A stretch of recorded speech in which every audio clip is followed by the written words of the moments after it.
Ngayong March 3, 2024, ipinagdiriwang ng World Health Organization kasama ng Calamba Medical Center, Section of Otorhinolaryngology Head and Neck Surgery ng Department of Surgery, ang World Hearing Day. At ang tema ngayong taon ay Changing Mindsets. Let's make ear and hearing care a reality for all. Maraming maling paniniwala ang naikakabit sa paghina ng pandinig o problema sa tenga. Ito'y dapat nating iwasto upang mapabilis ang pagkuha o ang pangangalap ng mga lunas para sa karamdamang ito. Maling akala laban sa katotohanan tungkol sa pandinig at karamdaman sa tenga. Una, sa paghina ng pandinig. Sa pagkakaalam ng marami, ito ay nangyayari lamang sa mga matatanda.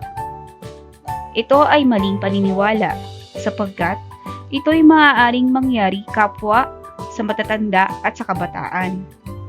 Ikalawa, ang paghina ng pandinig ay hindi maiiwasan.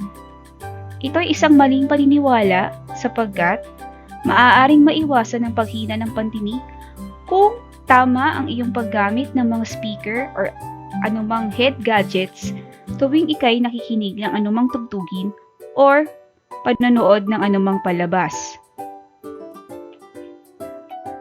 Ang paggamit ng hearing aids ay walang maitutulong. Ito ay isang maling paniniwala sapagkat ang paggamit ng hearing aids ay nakakatulong sa mga taong may mahinang pandinig upang mapabuti ang kanilang pandinig at ang kanilang pamumuhay. Ang tinnitus o ugong sa tenga ay nakayayamot.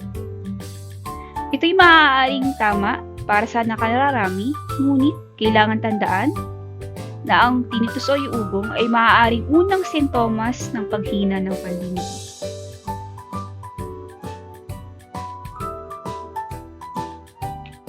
Kaya't sikapin nating itama ang mga maling paniniwala tungkol sa pandinig at mga karamdaman sa tenga.